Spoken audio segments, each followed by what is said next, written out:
Je suis responsable des offres de formation à destination des acteurs de la formation pour Ségos, mais je suis aussi tout simplement une formatrice. Une bonne partie de mon temps, je sais pas, à peu près entre 70 et 90 jours par an, se passe dans un face-à-face avec des participants. Donc c'est aussi de cette expérience en fait que je voudrais partager avec vous aujourd'hui et témoigner de ce qui bouge dans une pratique toute simple de formateur en fait. Voilà. Et donc la commande, entre guillemets, qui m'a été passée, c'était de dire, voilà, on peut dire qu'il y a une diversité de situations apprenantes au service de la motivation à apprendre et des apprentissages. Bon, alors je réfléchis et je vais commencer tout de suite par un hors-sujet en introduisant là-dedans les apprentissages informels. Moi, ce qui me semble, c'est que là où ça progresse actuellement, mais pas partout et pas du tout partout à la même vitesse, c'est sur une pensée qui serait plus systémique en matière de formation. On vient d'une pensée assez magique en fait, en matière de formation, du type la personne va avaler une pilule formation et puis hop, elle va devenir capable de faire tout plein de choses. Et je trouve que là où on progresse, c'est qu'on est quand même sur des approches qui prennent plus en compte des données environnementales, des données de contexte de la personne qui apprend, des données qui tiennent aussi à sa personne, à son projet et au contexte dans lequel elle va pouvoir réinvestir ses apprentissages. Et du coup, aujourd'hui, je trouve qu'on ne peut plus parler de formation et de ce qui bouge en matière de formation sans justement introduire les apprentissages informels. C'est pour ça que je vais quand même en parler un petit peu, sachant que de mon point de vue, ce qui fait le point, quand on parle d'apprentissage informel, c'est pas est-ce que c'est au travail ou est-ce que c'est dans une salle de formation? Pour moi, c'est pas moi qui le dis, en fait, c'est un chercheur qui s'appelle Koffer, mais peu importe. Mais c'est pas tellement ça qui fait le point, c'est finalement qui porte l'intention d'apprendre ou de former. Et donc, globalement, ce que montre cette matrice, c'est que quand on est dans le pôle formel, en haut du schéma, ce qui porte l'intention, c'est l'institution. J'ai défini pour vous des objectifs de formation. J'ai défini pour vous un processus, un dispositif, et puis vous allez commencer par le point A, et puis après vous passerez par le point B, vous aurez une évaluation, etc. etc. Alors que l'informel se situe dans le pôle du bas, où l'intention d'apprendre est portée par celui qui apprend. Et c'est moi qui me définis mes objectifs, éventuellement mon parcours et mes modalités. De fait, je peux très bien définir mes propres objectifs de formation et m'inscrire après dans un cours, on ne peut plus académique, vous voyez, mais c'est moi qui porte mon intention d'apprendre. Et puis sur l'axe horizontal, vous avez, est-ce que l'apprentissage est fortuit ou est-ce que tout est intentionnel là-dedans? Alors si on se met du côté de formel fortuit, on a une institution qui déciderait que les gens vont apprendre quelque chose, mais sans être explicite sur son intention. C'est assez courant, enfin, je vous fais participer à un séminaire annuel qui a tel affichage, mais en fait, mon intention, c'est que les gens apprennent à mieux collaborer, mieux apprendre, ou apprennent, ou intègrent un certain nombre d'orientations, etc. Vous voyez, c'est fortuit. Si je me mets dans le pôle entre fortuit et puis apprentissage porté par l'apprenant, enfin, objectif implicite porté par l'apprenant, bah finalement c'est comme ça qu'on apprend le plus, et en particulier c'est comme ça qu'on a tous appris notre langue maternelle. C'est nous qui avons absolument porté cet apprentissage et on ne se rendait pas compte qu'on était en train d'apprendre et ça s'est très très bien passé. Voilà. Voilà. Après, vous avez l'informel intentionnel, c'est-à-dire que la personne a l'intention d'apprendre quelque chose, elle se donne l'intention de passer le TOEIC, d'apprendre à faire des vidéos avec son smartphone. Je dis ça parce que j'ai suivi récemment le MOOC des Gobelins, et donc elle se donne des intentions d'apprentissage, elle se donne des moyens pour ça. On est bien dans l'informel parce qu'elle porte les objectifs, voilà, et dans l'intentionnel. Et puis enfin, et c'est quand même, donc c'est le cadre dans lequel on se situait plus tout à l'heure, et c'est le cadre dans lequel se situe une entreprise qui définit par exemple son plan de formation, eh bien elle a des objectifs, des orientations, et puis elle définit des objectifs et elle porte l'intention. Du coup, on va faire apparaître une contradiction, beaucoup, entre un discours contemporain qui dit l'apprenant doit être acteur de son apprentissage, etc. Vous la connaissez toutes. Mais en même temps, quand je regarde les plans de formation de mes clients responsables formation, en particulier pour la catégorie professionnelle ouvrier employé, leur parcours de formation dans une année leur est absolument imposé. Vous voyez? Tu feras tel recyclage, tu feras telle formation, etc. Et donc là, il y a une première contradiction que j'y vois dans le discours contemporain sur qui est acteur de quoi. C'est qu'en fait, l'institution est absolument porteuse de tout, des objectifs et de la manière d'y arriver, etc. Donc pour moi, enfin, je soumets ça à la salle, ça peut être un premier objet de discussion entre nous. Alors pourquoi est-ce qu'on parle tant d'informel aujourd'hui et pourquoi est-ce qu'on veut, et je suis tout à fait d'accord avec l'expression de Véronique tout à l'heure en disant il faut être plus agile. Et ça vraiment c'est un gros enjeu aujourd'hui. Pourquoi cette demande? En fait simplement parce que les cycles de vie des technologies, des marchés, etc. se raccourcissent incroyablement. Et que donc le temps de la formation, qui est celui de dire ah, vous avez quelque chose, vous avez un nouveau produit, une nouvelle façon de faire, ok, on va s'en emparer et construire une formation. Et puis ensuite, on va la proposer. C'est beaucoup trop lent par rapport au temps de la vie en fait, économique et des besoins. Et donc finalement, ça vous donne la citation de Bersine. 78% des chefs d'entreprise estiment que le taux de renouvellement et la rapidité de circulation de l'information posent un défi de formation à leur organisation. Ça va trop vite, si vous voulez, pour attendre. Alors en plus en France, où on est sur un rythme annuel, vous voyez, quand vous êtes dans le monde des SS2I, ça ne veut rien dire. Vous avez besoin de développer des compétences très vite en fonction du marché que vous venez de gagner, ou même que vous voulez remporter.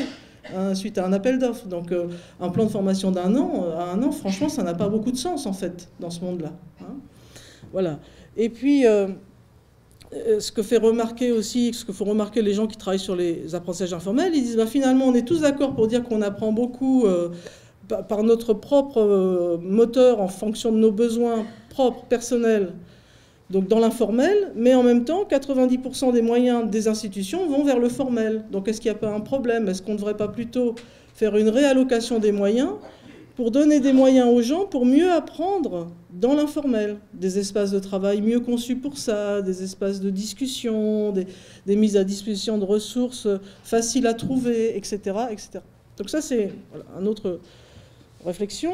Et puis aussi parce que finalement, on a tout le courant connectiviste, Georges Siemens, etc., qui nous disent, finalement, la connaissance, le contenu, il n'est plus du tout porté par des formations, il est dans le réseau. Vous voyez cette étude-là, on demande aux gens, je crois que c'était 1986, vous voyez l'histogramme le plus haut, quel est le pourcentage des connaissances dont vous avez besoin pour votre travail, qui est dans votre cerveau. 1986, vous voyez, c'est assez haut. Et puis, 2006, déjà, on arrivait à moins de 10%. Et puis aujourd'hui, l'enquête s'est arrêtée, mais où est-ce qu'on serait? Donc finalement, l'idée, c'est que finalement, la connaissance est dans le réseau, et par rapport à ça, comment vont se situer des temps de formation? Voilà. Alors c'est une vraie interrogation aussi, dont on peut reparler. Et puis vous avez la fameuse, alors j'ose pas parler de théorie, parce que pour moi, c'en est pas une, je parle plutôt de modèle. En fait, il n'y a aucune valeur scientifique à ça. On est, je pense, tous d'accord là-dessus. C'est juste une enquête qui a été faite aux États-Unis auprès de gens qui avaient, entre guillemets, vous mettez tous les guillemets que vous voulez, réussi dans la vie, qui étaient chefs d'entreprise, tout ça, qui gagnaient beaucoup d'argent. Puis on leur a demandé, au fait, qu'est-ce qui a fait que vous avez réussi? Alors ils ont dit, 70% c'est mon expérience, et puis 20% c'est les contacts dans mon réseau professionnel, et puis 10% c'est la formation. Ils ont juste oublié qu'ils avaient fait Harvard quand ils étaient jeunes. Mais à partir de ça, on a construit un truc qu'on appelle le modèle 70-20-10, qui pour moi n'a aucune valeur scientifique, c'est pas un travail de recherche, mais qui a l'intérêt quand même de nous dire et de faire progresser, je trouve, la maturité par rapport à la pensée magique dont je parlais au début, de dire, ok, quand tu as fait la formation formelle, c'est bien ce que tu as fait, mais tu as fait 10% du job. Maintenant, comment la personne va être en relation avec des gens qui vont l'aider à donner du sens à tout ça dans son activité? Et puis, comment est-ce que la personne va pouvoir véritablement transformer ça en compétences en incrémentant ces nouvelles ressources qu'elle a acquises en formation dans le réel? Voilà. Ça, c'est les 70. Et donc, toi, institution, tu peux bien porter des objectifs. Si tu ne réfléchis pas sur les 20% et les 70, tu n'as rien fait. Or, le plus facile, c'est quand même de s'occuper des 10%, parce que ça, on passe une commande, soit en interne, soit on achète quelque chose, mais on n'a fait que 10% du job. Donc, même si ce modèle n'a pas de portée scientifique, je trouve qu'il est intéressant. C'est au moins une façon de dire à l'entreprise, attention, une fois que tu as fait le formel, tu n'as pas tout fait. Voilà, donc on est sur des modèles où on va sur l'apprentissage continu. Vous voyez ici un schéma de Bersine qui dit bah, finalement c'est bien de faire de la formation, on voit bien qu'il y a une progression, un pic de montée en compétences, mais si je ne le maintiens pas en donnant à la personne la possibilité de continuer d'échanger dans un réseau de pairs, de mettre en pratique, d'avoir des mises à jour, des rafraîchissements, d'avoir accès à des bases de données qui vont actualiser ses connaissances, etc., eh ben, je vais avoir une déperdition. Et donc je dois mettre en place un système d'apprentissage continu. Voilà. Donc moi, ça me fait dire que finalement, ces temps de formation formelle dont parlait Bénédicte, ils deviennent plus courts. Quelque part, avec la réforme, peut-être qu'ils deviendront plus rares. Peut-être, hein, c'est pas à exclure, en tout cas pour certains. Et du coup, ils n'en sont que plus précieux. C'est la petite pépite d'or, je ne sais pas si ça se voit sur le schéma, en fait, c'est censé être une pépite d'or, le truc en haut. Voilà, pour dire, c'est justement là qu'on doit mettre beaucoup d'attention parce que c'est un temps qui est rare et donc très précieux qu'on doit bien soigner pour en faire une occasion qu'on a là d'apprendre des choses par la dynamique du groupe qui va se créer là. Et donc il y a des apprentissages qui vont être portés par le groupe. Et moi, mon grand truc actuellement, on peut en parler, c'est de dire que dans ce temps, alors qui n'est pas seulement présentiel, qui peut s'inscrire dans un dispositif mixte, mais l'apprenant doit avoir conscience qu'il est, et collectivement le groupe est producteur d'un savoir qui va se créer là, dans ce temps de formation. Et ça, alors on va arriver là-dessus après, mais pour moi, le digital ne crée pas ça, hein, ça ne crée rien du tout. Le digital, c'est qu'un outil, mais franchement, c'est un très bon outil pour ça. Ça nous aide beaucoup à faire des apprenants des producteurs de savoir. Voilà, donc finalement, alors, question donc, qu'est-ce que ça change vraiment? Alors on peut se dire, ben, le digital, c'est super, ça a vraiment changé l'accès au contenu. Alors, je pense que tout le monde, je ne refais pas tout ce qu'on peut dire sur le changement de rapport au savoir, le fait que maintenant on peut avoir accès. Tout ça, c'est vrai. C'est vrai, et c'est vrai qu'en cours, enfin en formation ou à l'université, ben, il est pas rare d'avoir quelqu'un qui vous dit « Ah oui, tiens, par rapport à ce que vous étiez en train de dire, j'ai regardé sur Internet, quelqu'un qui dit la même chose ou quelque chose d'un peu différent. » Et du coup, voilà, ça montre bien que le formateur n'est plus celui qui est le sachant. Donc, mais en même temps, moi, ce que je remarque, c'est que dans des apprenants, dans un groupe d'apprenants, finalement, pour le moment, si je prends surtout mon expérience, par exemple, en Master 2, je trouve que les gens ont tout autant de difficultés qu'avant à trouver la bonne information, c'est-à-dire celle qui est utile par rapport à ce qu'ils veulent regarder et résoudre comme problème, à hiérarchiser et à vérifier des contenus. C'est-à-dire j'en ai qui sont franchement complètement perdus, qui me disent « Mais Mathilde, forcément, c'est vrai, enfin... » Ah bon, tout ce qu'on trouve sur Internet, c'est pas vrai. Enfin, vous voyez, et je parle d'un niveau Master 2, hein, je parle pas d'un socle de compétences, donc ça m'interpelle. Et finalement, je me dis des fois, quand j'arrive sur l'accompagnement de la rédaction des mémoires en Master 2, ce que j'ai fait vraiment pour eux, c'est de les rendre plus autonomes dans leur capacité à hiérarchiser et vérifier de l'information. Je me dis, si c'est ça, super. Mais vous voyez, ça ne fait pas tout d'avoir le savoir, entre guillemets, qui va dire que c'est un savoir ou pas, ou simplement une information. Enfin, voilà, c'est pas si simple en fait. Hein. Voilà. Et puis bien sûr, on a élargi notre palette. Alors ça, c'est vrai, on a beaucoup plus de modalités qu'avant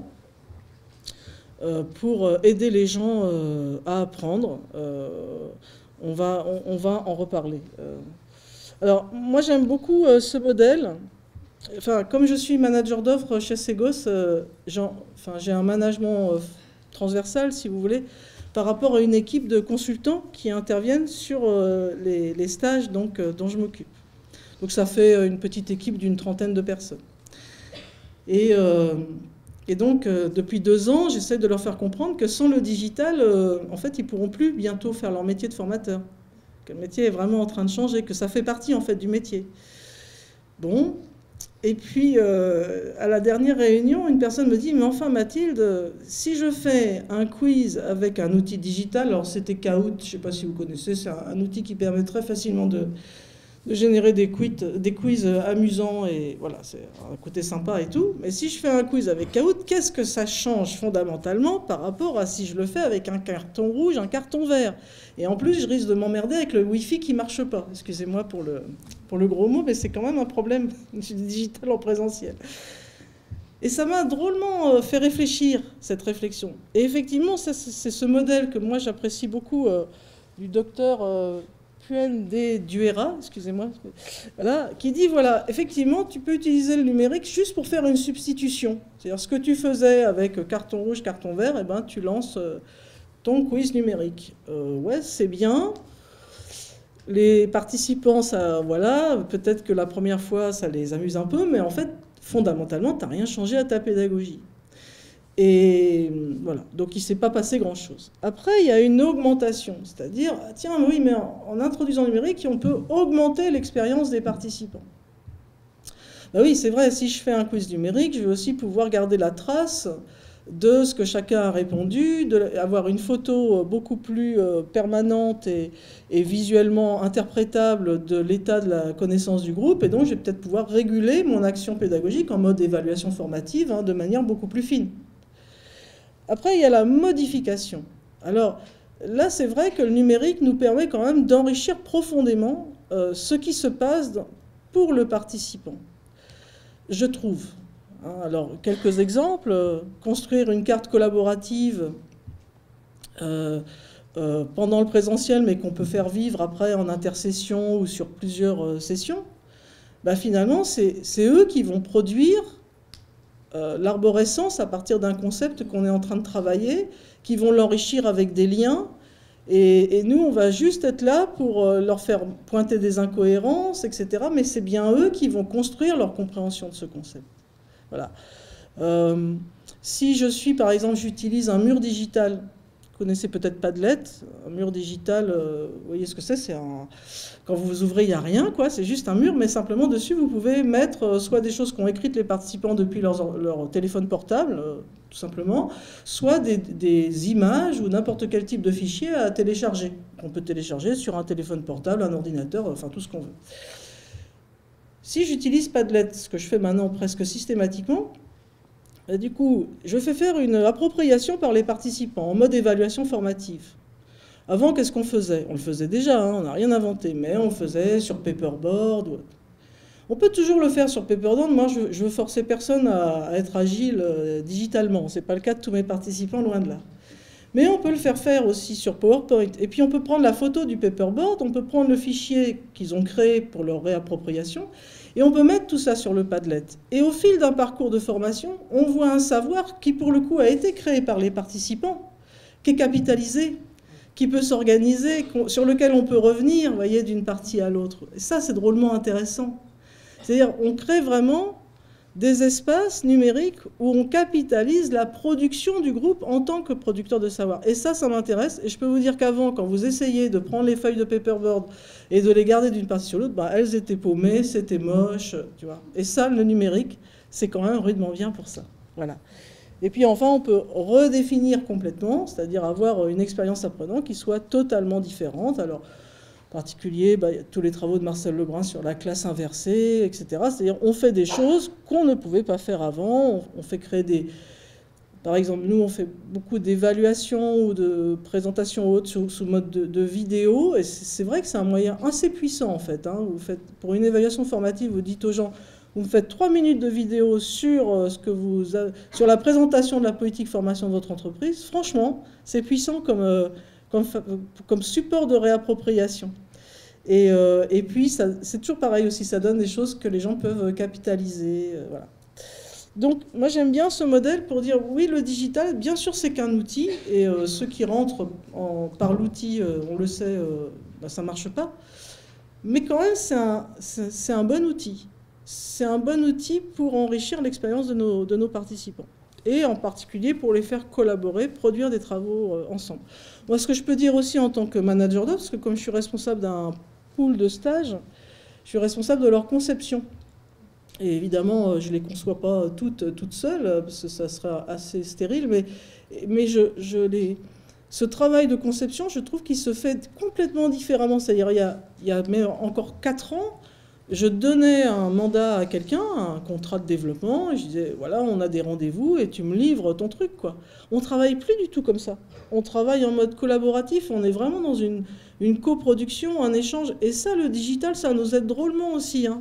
Les clouds et les dossiers partagés et tous les travaux qu'on peut, sur les documents sur lesquels on intervient à plusieurs, à distance, enfin, c'est quand même génial pour travailler ensemble. Voilà. Donc on travaille différemment. Voilà. Bon, et puis ce qu'on voit apparaître aussi, par ailleurs, c'est les médias sociaux,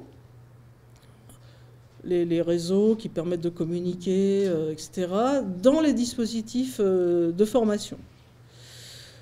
Si vous suivez un peu, vous avez accès sur Internet au e-Learning Excellence Award, ELEA, mais cette année ça s'est modernisé, ça s'appelle Digital Learning Excellence Award, de Segos. Il y a toutes les vidéos, vous pouvez les retrouver, et les fiches descriptives.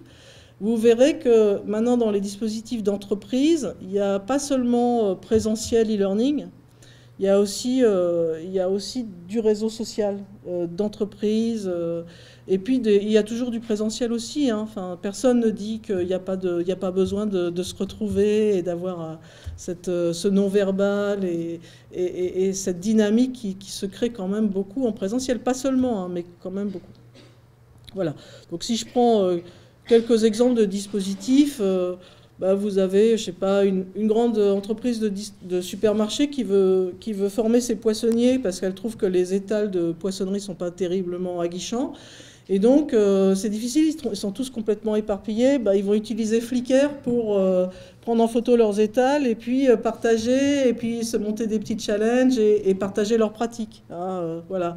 On a eu ça aussi dans une entreprise qui installe des réseaux de distribution de l'électricité, vous savez, qui en fait la maintenance. Et les techniciens photographiaient leur intervention, écrivaient 3 mots de commentaires, et ça permet à des toutes petites équipes de 4 personnes éparpillées sur un très grand territoire d'avoir la fierté, en fait, de faire valoir leur savoir-faire et de le partager avec leurs collègues. Alors, c'est toute la limite, hein, du point de vue de la légalité, c'est pas du tout, c'est de l'informel, là, pour le coup, on n'est pas dans l'action de formation. N'empêche que les gens adorent apprendre comme ça. Et que du coup, dans beaucoup de dispositifs de formation formels, on va aussi essayer d'intégrer ça. Mais c'est très difficile à tenir parce que quand l'institution prend trop la main sur l'intention, elle risque de tuer ce qui faisait qu'on avait envie de partager. Vous voyez, donc c'est très subtil en fait, très très subtil. Hein, voilà. Voilà, donc voilà, Monoprix qui veut, pareil, former les gens qui vendent des fruits et légumes, des charcuteries et puis des fromages et toutes ces choses aux produits. En fait, ils créent une base de données, vous y avez accès, hein, c'est sur Internet, c'est absolument en libre accès. Ils forment des référents qui vont accompagner les gens à partir de cette base de données qui est accessible à tout le monde. Le contenu est public. Le contenu, c'est plus la question. Hein. La question, c'est comment la personne se l'approprie, puis qu'est-ce qu'elle en fait dans sa relation avec le client. Voilà. Donc, alors vous avez ces fiches hein, des gagnants, elles sont téléchargeables en fait. Il suffit de faire ELEA sur Internet et vous pouvez avoir toutes les années. Ça existe depuis, je pense, 2012, voire avant. Voilà. Et puis on a des dispositifs comme celui-là, par exemple, où on va marier des troncs communs avec du présentiel, du e-learning, des modules, souvent e-learning, qui sont optionnels en fonction du parcours défini avec l'apprenant, de ses objectifs, de valider avec son management, etc. Et puis du travail en équipe. Alors, ils ont appelé ça co-développement du point de vue de la définition, on va dire, stricte du co-développement. On n'y est peut-être pas tout à fait, mais enfin, en tout cas, c'est une réflexion entre pairs et une analyse de pratique entre pairs. Vous voyez ? Donc voilà, on a des dispositifs qui mixent de plus en plus de types de modalités différentes. Alors, pour conclure, si certains d'entre vous étaient à Biarritz, je vais revenir sur quelque chose que j'ai présenté à l'Université d'hiver. Moi, je trouve qu'aujourd'hui, en tant que formateur, on a des curseurs à placer entre des pôles qui peuvent apparaître contradictoires. Et finalement, d'une action de formation à l'autre, d'un contexte à l'autre, le curseur peut très bien se déplacer. On a un curseur entre la logique de transmission, hein, je ne la fais pas, et puis le connectivisme. Est-ce que moi, formateur, je suis là pour transmettre des pratiques de référence et des savoirs estampillés, ou est-ce que moi, formateur, finalement, je suis un parmi d'autres dans un réseau, c'est le réseau qui a le savoir, et je suis là juste pour accompagner des gens. Finalement, La demande, elle est quelquefois très ambiguë, parce que, je ne sais pas pour vous, mais moi j'ai beaucoup de clients qui veulent que je leur donne le truc tout fait. Ils n'ont pas beaucoup de temps, et donc leur demande c'est Mathilde, dis-moi comment je fais, hein, comment faut faire. Et donc ils ne demandent pas en fait à être des apprenants autonomes, ils demandent à ce qu'on leur donne un mode d'emploi, et parce qu'ils puissent s'appliquer vite. Parce qu'en fait, les organisations du travail sont tendues, ils n'ont quand même pas de temps que ça après pour réfléchir sur leur pratique, en élaborer une nouvelle, etc. Donc, ça peut être déjà une première tension. Enfin, je ne dis pas qu'elle est malheureuse, hein, cette tension, mais en tout cas, on doit se situer. Voilà. Est-ce que je suis là pour leur dire comment il faut faire, ou est-ce que je suis là pour leur faire trouver leur propre manière? Voilà. Ensuite, il y a ce que je disais sur, on nous dit l'apprenance, l'individu acteur de son projet de formation, enfin, voilà, ça c'est là-bas. Et puis on nous dit, oui, ok, mais en tant qu'institution, c'est moi qui porte l'orientation formation. Et je trouve quand même depuis pas mal d'années finalement que je regarde les plans de formation d'entreprise qu'ils sont de plus en plus descendants. Hein, voilà, donc où est-ce que se situe le curseur entre les intentions qui vont être portées par l'institution et puis quelle est la main qu'on laisse véritablement à l'apprenant? Moi j'avais fait une tentative d'un billet sur le blog en disant bah, écoutez, si vous voulez décider des objectifs, ok, mais laissez au moins aux gens décider la façon dont ils veulent y arriver. Donnez-leur peut-être le choix au moins entre différentes manières. Parce que si on dit à la fois où tu dois arriver et comment tu dois le faire, c'est peut-être un peu difficile après de trouver sa propre motivation, voyez-vous. Bon. Voilà. Il y a aussi des tensions entre la demande d'individualisation, alors ça c'est vraiment le leitmotiv, il faut des parcours individualisés, etc. Bon, très bien, mais en même temps, quand vous écoutez les chefs d'entreprise, etc., parler, ils vous disent, moi, la compétence transversale dont j'ai le plus besoin, c'est le collaboratif. C'est d'avoir des gens qui savent travailler avec d'autres. Et du coup, comment je résous la contradiction? Si chacun, enfin je fais à l'extrême, hein, mais si chacun est tout seul en train d'apprendre devant son ordinateur, comment je développe le collaboratif? Alors, moi, ma façon de résoudre la contradiction, c'est de dire, ok, pour l'accès individualisé au contenu, mais par contre, il faut que la production de l'apprenant, elle soit collaborative. Et donc, il faut que dans mes dispositifs de formation, j'ai des temps de production qui soient collaboratifs. Bon, c'est ma façon à moi de trouver, mais c'est pas toujours évident, parce que nous, on a des commandes de clients, enfin vous aussi sûrement, et c'est pas toujours évident de se situer dans cette contradiction. Et puis enfin, je vois une tension, y compris portée par le dispositif actuel, en gros, qui nous dit, moi, je refinance des dispositifs certifiant professionnalisant, je mets un slash et je vous laisse décider si un dispositif certifiant est toujours professionnalisant, si on peut être professionnalisant sans être certifiant, enfin, vaste débat. Mais en tout cas, je veux quelque chose qui soit officiellement reconnu. Hein. Ok, très bien. Donc, par exemple, l'exécutif master management de la formation, pour le déposer au RNCP, il faut qu'il ait 3 ans de vie. Enfin, c'est pas pour celui-là, c'est pour tous. 3 ans d'existence, plus 6 mois après, une enquête, etc. Un dépôt au RNCP. Donc ça fait presque 4 ans de vie du diplôme, et puis ensuite ben là ça fait presque 2 ans d'instruction et on n'a aucune nouvelle. Mais vous voyez les gens qui sont en terminale aujourd'hui, ils feront sans doute un métier qui n'existe pas. Donc finalement, qu'est-ce qu'on est en train de faire? Est-ce qu'on n'est pas en train de regarder le monde avec un gigantesque rétroviseur, vous voyez, en disant l'enjeu c'est de se situer sur des référentiels reconnus, etc., un système complètement blindé du point de vue institutionnel, mais quelle est la maintenance de ça? Vous voyez? Et si on dit par ailleurs que c'est absurde parce que finalement dans 6 mois ça aura complètement changé. Vous voyez. Donc je ne dis pas qu'il faut tout mettre à poubelle, je dis juste il y a quand même un truc quoi. Il y a quand même une contradiction de mon point de vue. C'est pas évident. Et qu'est-ce qu'on fait? Ben, comme on est des bons professionnels, on fait évoluer quand même nos contenus, notre façon de faire. Mais du coup, ce qui se fait, c'est peut-être un peu différent de ce qui a été décrit au moment où on a déposé le truc, parce que forcément la vie, elle est là. Donc comment est-ce qu'on fait pour tenir la reconnaissance sociale comme aboutissement de nos parcours professionnalisants, mais en même temps les laisser vivants? Voilà, je termine sur cette question, parce que je suis vraiment désolée, je suis obligée de vous quitter à 11h moins le quart. Voilà, merci de votre attention.